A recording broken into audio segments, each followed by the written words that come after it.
Good morning, everybody. Now, first of all, I'd like to just say a very preliminary remark about the title of the conference, Europe in Hard Times, What is to be Done? Now, I have to confess to you, I don't have a particularly good idea of what we should do or what has to be done. I think if I had, I probably wouldn't be here, but I would actually be trying to do it. So what I think I do in my talk is I try and diagnose some of the problems that exist to characterize the situation in which the European Union finds itself. But there isn't, from my talk, some sort of ABC on where we should go from here. Perhaps we'll cover that in the conclusions, but in the discussion. But I'll also leave it for you to make up your own mind. Now, the title of this talk that I want to give, Beyond Europe, Beyond the Void, it refers to a book which may be familiar to some of you, which I have with me here, Ruling the Void, which was a book published by Peter Mayer in 2013. And so the title, Europe Beyond the Void, is in some way trying to build on the arguments in this book and to think, I suppose, with Peter Mayer about what it might mean to move beyond the void. Now, there are two things, I suppose, which I really want to try and do in the talk. One is to analytically and to empirically reconsider Mayer's argument in the light of recent developments. The book was published in 2013, but if you read it closely, most of the data that is in there ends around 2009. Now, Mayer started writing the book in 2007 and died very suddenly in 2012, in August 2012.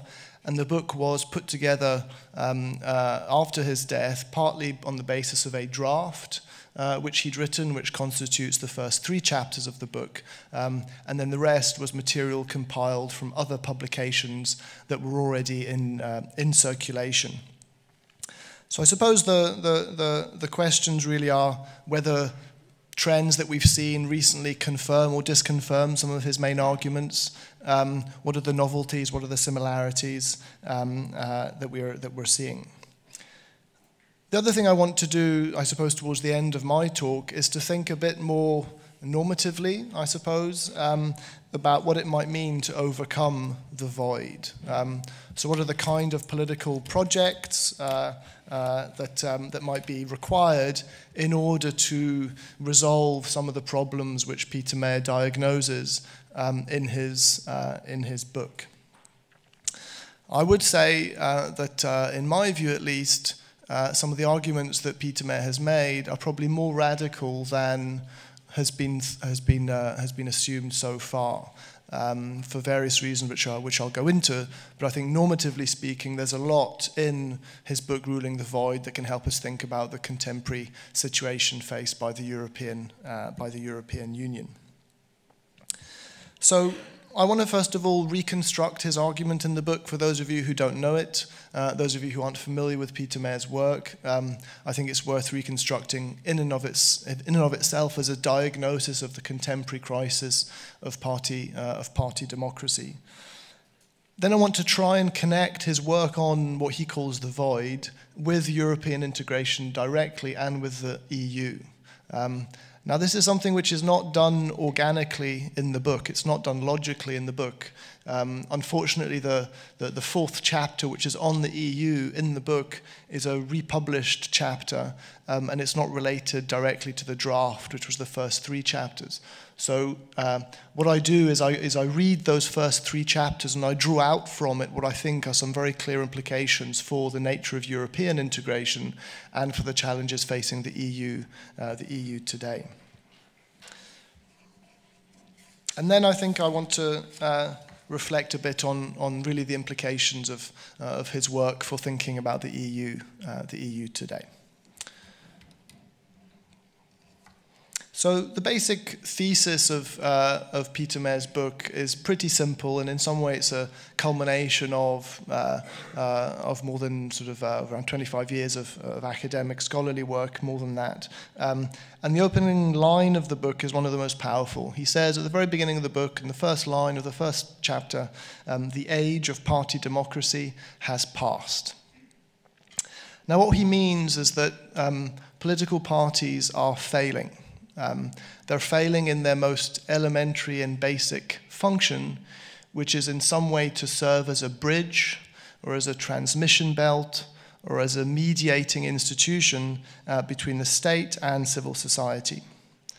And what he notes in his book is that there is a marked indifference on the part of citizens and on part of politicians for party politics. And this indifference is an indifference to the representative system as a whole, and it can at times turn into active hostility and disenchantment. But what he describes is a continuous process whereby individuals have drifted away from politics into their private spheres, into their professional and their personal lives, away from politics, and into lives where predominantly the rules are the rules of the market and of capitalist social relations. So individuals have retreated away from politics into their private spheres. Politicians, in his view, have equally retreated away from representative politics, and he puts it specifically, they have retreated into the state, into the institutions of the state, into the kind of patronage that is provided by exercising the authority of the state. And so the task of governing, which preoccupies politicians, has overtaken the task of representation. Now, this drifting apart is what leaves a void, it leaves an emptiness. Just to give you an example, there are lots of examples in Peter Mayer's book, but a more recent example, it struck me, those of you who follow German politics, you'll have seen the U-turn by the German Social Democrat Party about whether or not to enter into a coalition with the Christian Democrats. Now, the original position after the election was that there would be no coalition and that the party would go into opposition. The leader of the party was then forced into quite an important U-turn and to engage in negotiation talks around a coalition. Now, there are different explanations for why that U-turn took place, but if you take Peter Mayer's perspective, then you would suggest that some of the upper echelons of the SPD were more attracted by the kind of patronage that is offered by continuing presence in government, than the specific task of representing as faithfully as possible the actual results of the election and the kind of sentiments emerging from the SPD voters and the SPD base about what the role of the party should be. So that's a clear, I think, example of this drifting away into the state on the part of a political party, where governing, the task of governing and the temptations and the attractions of governing dominate the role of representation.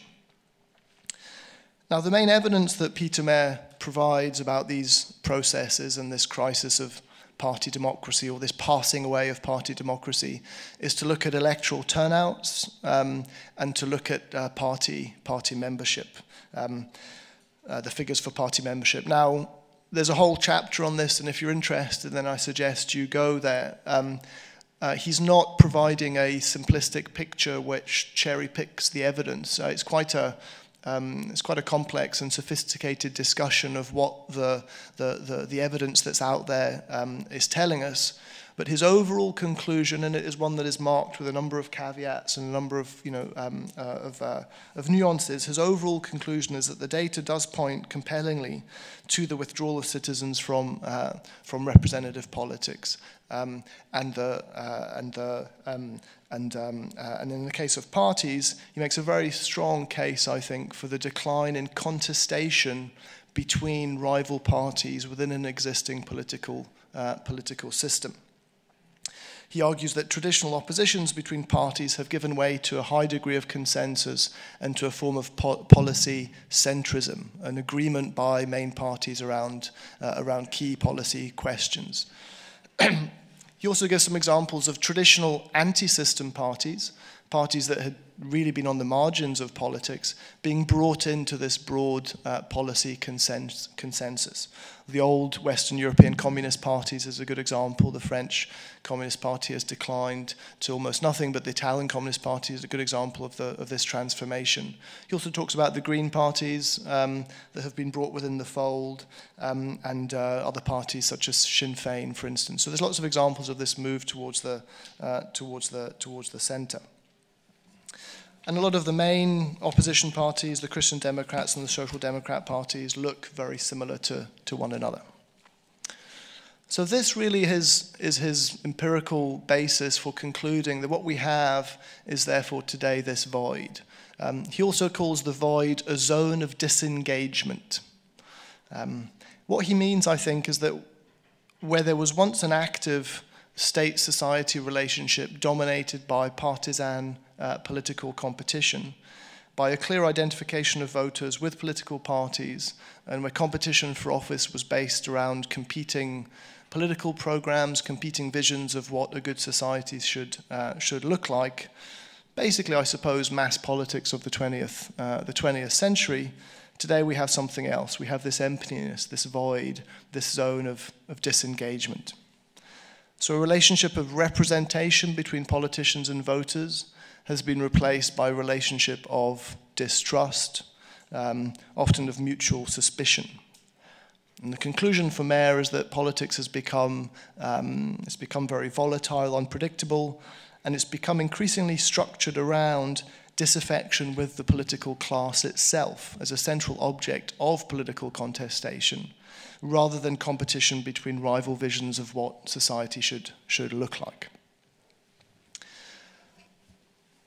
So that's the argument that's made in ruling the void. Now, what does this have to do with the European Union, you may be thinking? I think a lot. Now, one of the reasons, I suppose, why this connection maybe hasn't been made so clearly so far is that Peter Mayer was principally a comparative political scientist. He was a professor of comparative politics in Florence at the European University Institute. His whole career was defined by his work in comparative politics, and academic boundaries, especially between subdisciplines of a single field, are often quite difficult to cross. And so he was not a leading contributor to EU studies as such, but rather to comparative politics. I think that explains why some of these ideas may have not been taken up. However, in my view, there is no intellectual reason why his middle-range theory about the crisis of party democracy, or his meso-level theory about the crisis of party democracy, cannot provide us with understandings about the nature of regional integration at the European level. That's what I want to try and, I suppose, put across to you now in a number of different ways. Now, the first contribution I think that Mayer makes to understanding the EU is that he changes the analytical lens that we use when thinking about the European Union. Generally, think of the integration process as a struggle between nation states and supranational institutions, a struggle between the national level and the European level. The EU versus national capitals, de Gaulle against the Commission.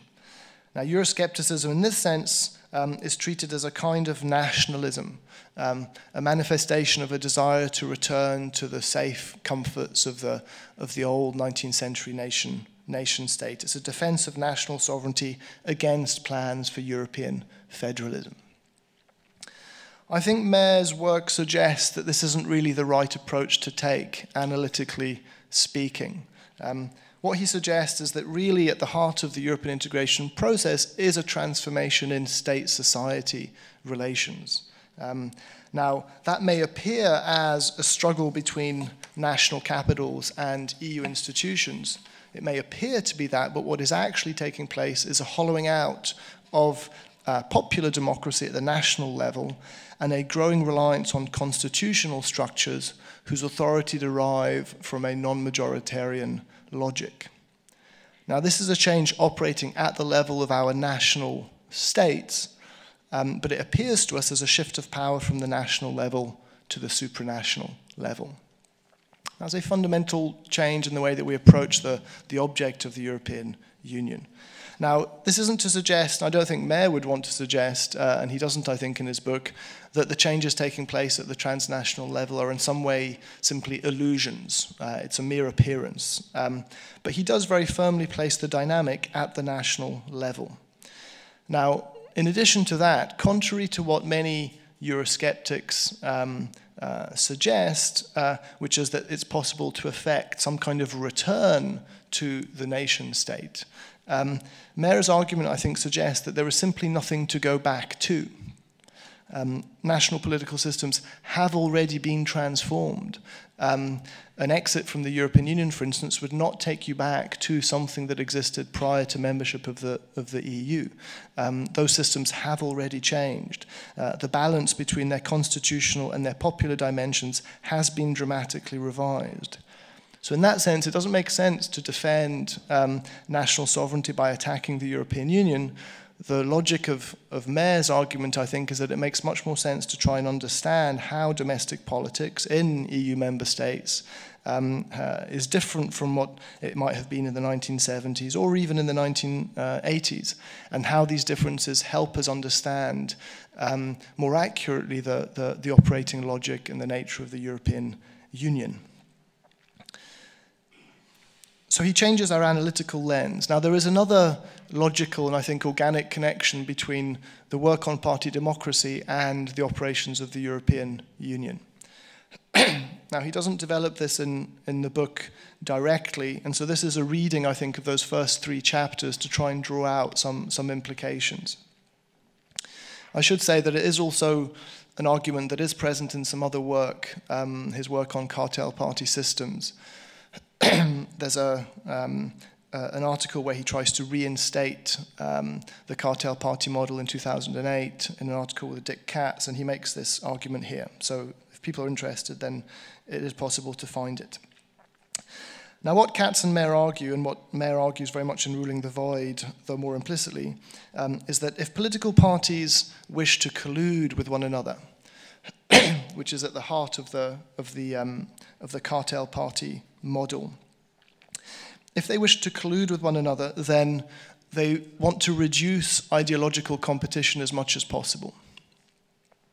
Now, there's a simple reason for that, I think, is that ideological divisions between parties makes collusion quite difficult. It raises the cost of doing so, very simply. If an election has been fought, a very hard-fought election, where the differences between parties are enormous and evident and publicly displayed, then how is it possible for parties afterwards to pretend as if they don't exist? So there's an incentive to reduce ideological competition between parties. Now, the EU provides the perfect institutional context for this active attempt to depoliticize issues. And it does this in a couple of ways. One is that it's possible to bury discussions at the EU level, whereas they might be more publicly addressed at the national level. And it's also possible to explain away compromise by referring to the need to find agreement amongst a large group of member states. Now, we've all heard this many times, that agreement is necessary, compromise is necessary, simply because of the number of member states that are there doing the negotiations. So the combination of secrecy and the practical requirement of compromise, which are the hallmarks of EU policymaking, are precisely what a cartelized political system needs. So what Mayer is arguing is that the demand for further integration stems from the crisis of party democracy or party government. It stems from the transition from mass politics to a cartelized political system, which he argues is the condition of our times.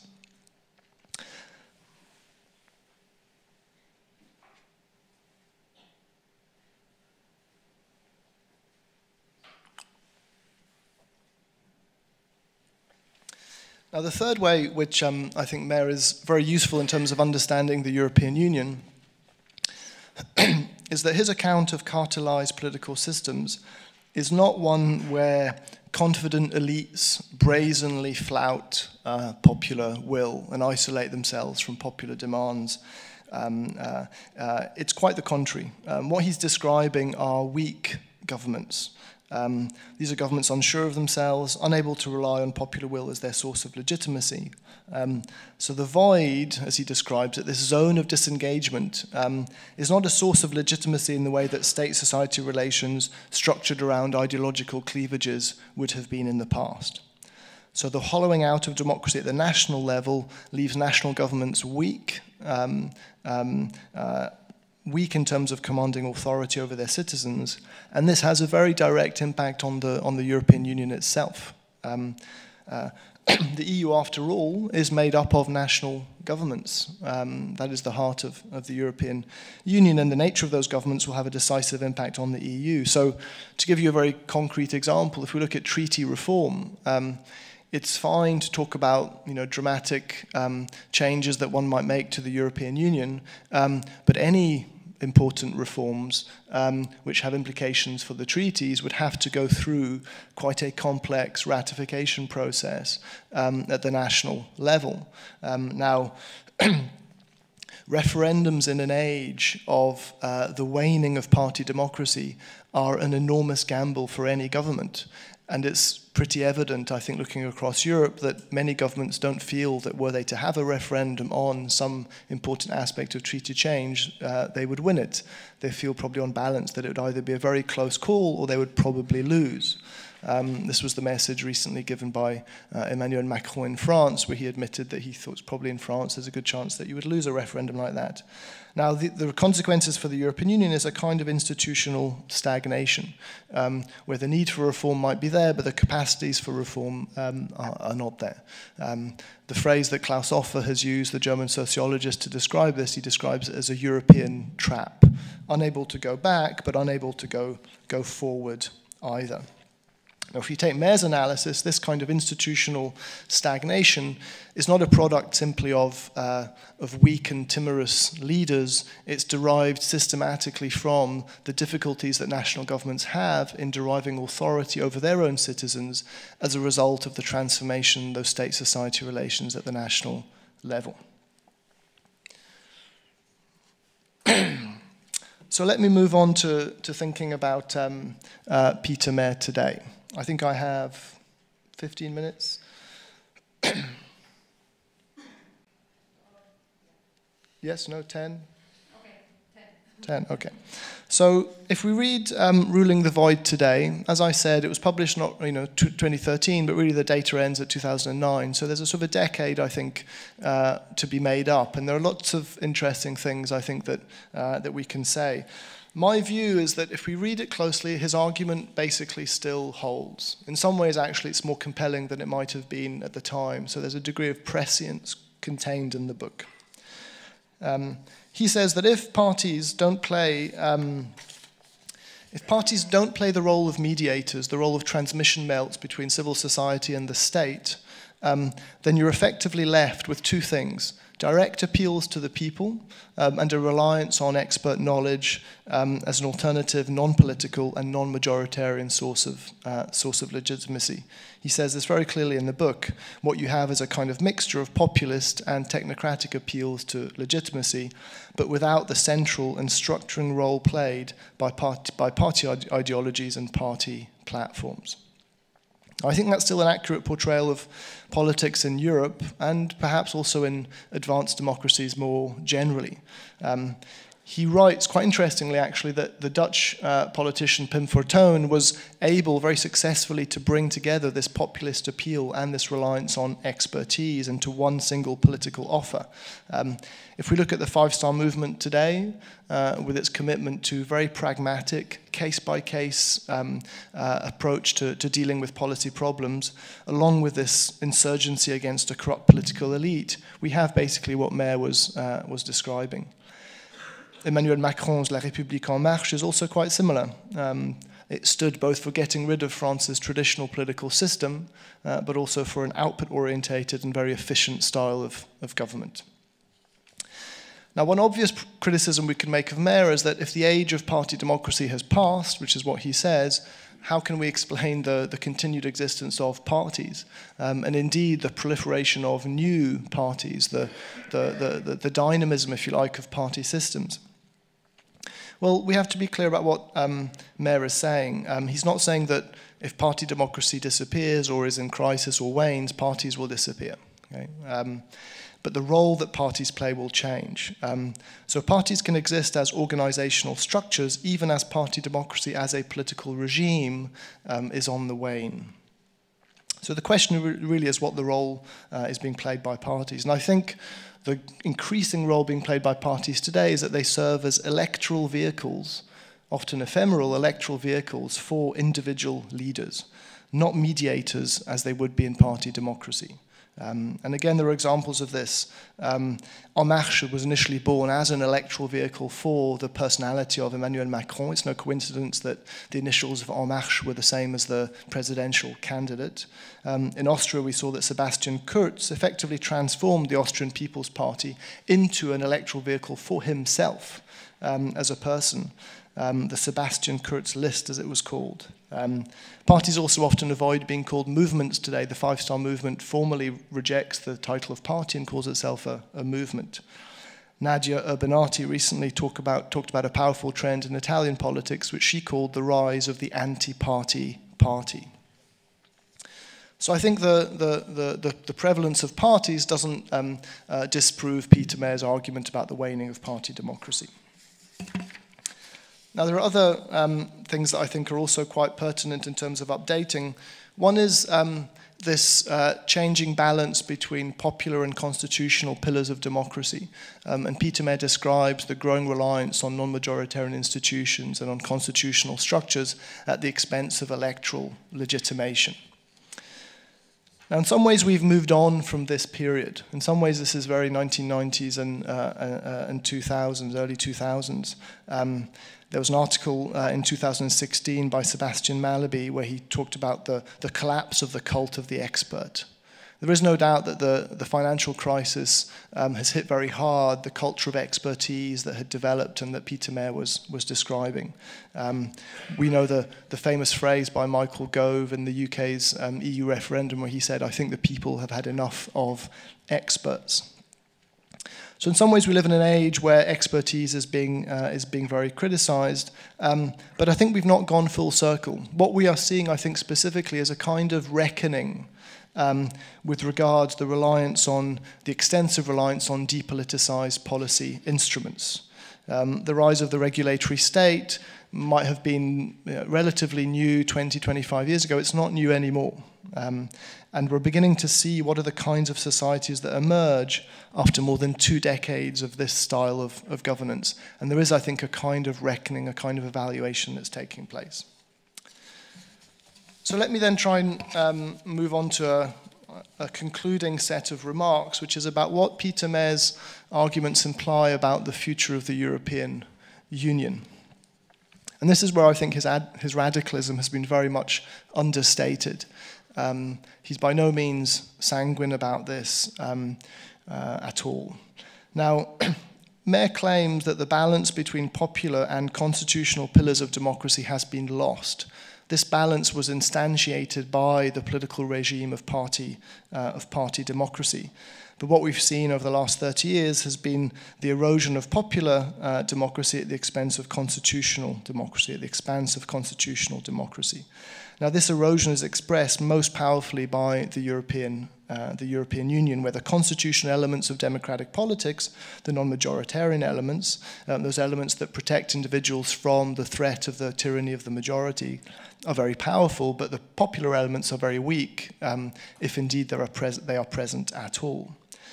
Now, if, and this is a big if, but if we are seeing the return of a more adversarial form of politics at the national level, then the question for the European Union has to be, how can the EU's method of consensual and depoliticized decision-making be squared with this return of more adversarial politics?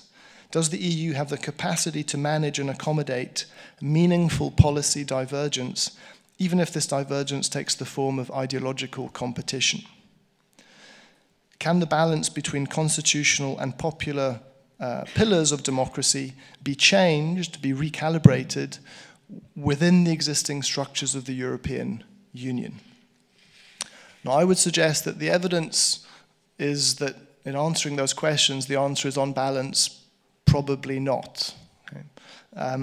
The Eurozone crisis, I think, was managed predominantly by the imposition of a single set of policy preferences, austerity, if you like, on all Eurozone member states. Some flexibility on the part of the Commission in terms of its triggering of excessive deficit procedures does not amount to an accommodation of real policy divergence. I also think the refugee crisis was very illustrative in this respect. Differences of how to respond have run very deep and reflect the heterogeneity of European societies. Now, Merkel's decision to allow Syrians to travel to Germany was an open breach of the Dublin agreements. It was an example of how a powerful member state can simply tear up the rule book if it wishes. But since then, opposition to reallocation quotas has not been resolved. It's simply been expressed in the form of non-compliance. So there are clearly fundamental differences of opinion here which the EU at present cannot accommodate. I think, finally, as an example, before I really finish, Poland and Hungary and what's happening in Poland and Hungary is one of the greatest challenges, I think, and it really goes to the heart of what I've been saying. From one perspective, you could say that these countries are simply violating aspects of the EU treaties and therefore they need to be held to account. But if we go back to the very origins of people thinking about what it means to describe a country as an illiberal democracy, what we see there is a separation of constitutional and popular elements of democracy. Now, Mayer observes this very well. He says there is a great danger if we go too far down this road of separating the constitutional and the popular, we end up defining democracy as simply a combination of NGOs and judges. Now, Zaccaria himself has said that what he really cares about is constitutional liberalism. Now, in the case of Poland and Hungary, it seems that the EU's position is precisely to defend constitutional liberalism in the name of democracy. Now, what this misses, I think, is the deeper issue posed by both countries, which is whether the UK is actually capable of experiencing from inside a recalibration between the constitutional and the popular pillars within a single member state. So let me finish then. I think the implications of Mayer's analysis are pretty clear. The emergence of the void signals the dominance of constitutional democracy over its popular democracy, and essentially the evacuation of mass politics from national political systems. Now, insofar as the EU is the expression of this evacuation of the popular at the expense of the constitutional at the national level, because political parties are no longer playing this mediating role, then the EU becomes an obstacle to the renewal of party democracy in Europe. Now, it's not entirely clear whether Mayer would have gone as far as that, or whether that would have been his conclusion, but I think it's a pretty faithful reading of his arguments. Now, this presents European citizens with a very important choice about their future. I also think it's a very important message to the EU, which is that unless it's able to evolve in a way that will allow for a rebalancing of the popular and the constitutional pillars of democracy, then its own future will be very uncertain. Thank you very much.